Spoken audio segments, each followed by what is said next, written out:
Hello dear students. मेरा नाम अनिल कुमार श्रीवास्तव है। आज मैं आपसे अमेरिका, पाकिस्तान और इजराइल के संबंधों, इसमें ईरान का भी जिक्र करूंगा, के संबंधों का जिक्र करने जा रहा हूँ। आपसे लोग पता होगा कि पाकिस्तानी पासपोर्ट पर यह लिखा रहता है कि इजराइल को छोड़कर पूरे संसार में कहीं भी मान्य है। दूसरे शब्दों में, पाकिस्तान जो है इजराइल के लिए न कोई पासपोर्ट जारी करता है, न कोई वीज़ा जारी करता है। दूसरे शब्दों में, कोई भी इजरायली यानी यहूदी पाकिस्तान में नहीं रह सकता। इजराइल के साथ पाकिस्तान की दुश्मनी जग जाहिर है। लेकिन अभी उसने अमेरिका के वहाँ के आर्मी चीफ हैं आसिम मुनीर को अब तो फील्ड मार्शल बना दिया गया है, लेकिन बेसिकली हैं वो आर्मी चीफ ही। और उन्होंने अभी कुछ दिन पहले ही अमेरिका की यात्रा किया था। तो वहाँ डोनाल्ड ट्रंप जो अमेरिका के राष्ट्रपति हैं, उनके साथ उनको दावत वलीमा पर आमंत्रित किया गया। उनके साथ उन्होंने लंच किया।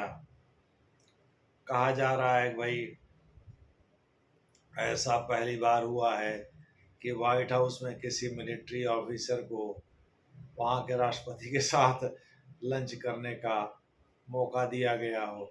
दूसरे शब्दों में, आर्मी ऑफिसर तो राष्ट्रपति के सामने बहुत छोटा अधिकारी होता है, लेकिन फिर भी वहाँ के राष्ट्रपति के साथ उन्होंने लंच किया, क्योंकि अमेरिका के राष्ट्रपति को ये बात पता है कि पाकिस्तान में सेना की चलती है, चुनी हुई सरकार तो बस एक मुखौटा मात्र है, एक पान है।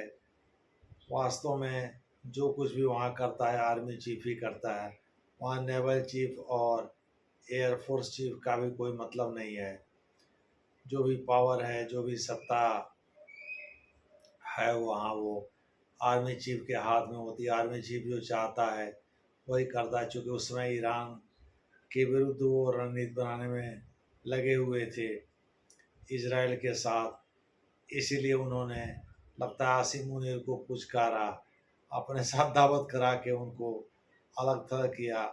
भले अमेरिका के हमले में ईरान को फोर्डो, नतांज और इस्फहान, 3 जगह जो हमला किया था अमेरिका ने, यहाँ ईरान को भले ही थोड़ा बहुत नुकसान उठाना पड़ा हो, लेकिन पाकिस्तान ने केवल अमेरिकी हमले की निंदा करके ये तीसरी कर लिया।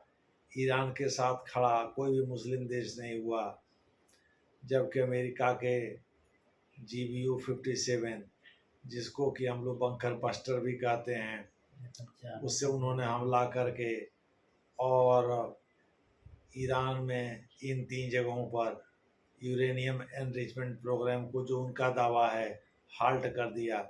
हालांकि उनके दावे में कितना दम है, इसकी पोल उन्हीं के यहाँ के मीडिया ने खोलना शुरू कर दिया है। बहरहाल, इजराइल के प्रधानमंत्री बेंजामिन नेतन्याहू और पाकिस्तानी फील्ड मार्शल आसिम मुनीर, दोनों लोगों ने डोनाल्ड ट्रंप के लिए नोबेल के शांति पुरस्कार देने की सिफारिश कर दिया है दोनों। दूसरे शब्दों में, नोबेल शांति कमेटी, जो कि नॉर्वेजियन कमेटी है, नॉर्वे में यह कमेटी बैठती है, उसमें रिकमेंड कर दिया है भाई डोनाल्ड ट्रंप को नोबेल का शांति पुरस्कार दिया जाए। मुझे लगता है ऐसा अगर होता है तो अमेरिका के 5वें राष्ट्रपति होंगे जिनको कि नोबेल का शांति पुरस्कार दिया जाएगा। इसके पहले नोबेल का शांति पुरस्कार 4 अमेरिकी राष्ट्रपतियों को मिल चुका है। लेटेस्ट अभी बराक ओबामा को मिला था। किस आधार पर मिला है ये तो मुझे नहीं पता है, लेकिन डोनाल्ड ट्रंप चाहते हैं कि शांति का नोबेल पुरस्कार उनको मिल जाए और यह नॉर्वेजियन कमेटी अनाउंस कर दे। इसके लिए विभिन्न देशों के रिकमेंडेशन की ज़रूरत है, जिसमें पाकिस्तान और इजराइल दोनों ने एक स्वर में इसका रिकमेंडेशन कर भी दिया। दरअसल दोनों का अपने अपने स्वार्थ हैं। जैसे पाकिस्तान, अब चीनी हथियारों से उसका भरोसा उठ गया। ऑपरेशन सिंदूर के दौरान उसने देखा कि अमेरिकी हथियार चीनी हथियार पर भारी पड़ रहे हैं, तो उसको अमेरिकी हथियार, अमेरिकी सपोर्ट की ज़रूरत है। और इजराइल को भी अमेरिकी सपोर्ट की ज़रूरत है ईरान के विरुद्ध।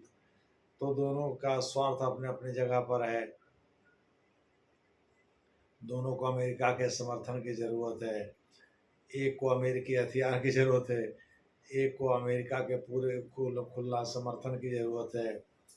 दोनों इसीलिए अमेरिकी राष्ट्रपति की खुशामद करने में लगे हुए हैं और दोनों ने उनके लिए नोबेल के शांति पुरस्कार की वकालत भी कर दी। सच्चाई तो ये है कि दोनों के बीच बहुत तगड़ी दुश्मनी है। यानी आपको शुरू में ही बता दिया था कि पाकिस्तान के पासपोर्ट पर लिखा रहता है इजराइल को छोड़कर पूरे विश्व में कहीं भी मान्य। यानी पाकिस्तान ना तो इजराइलियों के लिए यानी यहूदियों के लिए ना तो कोई पासपोर्ट जारी करता, ना तो कोई वीज़ा जारी करता है।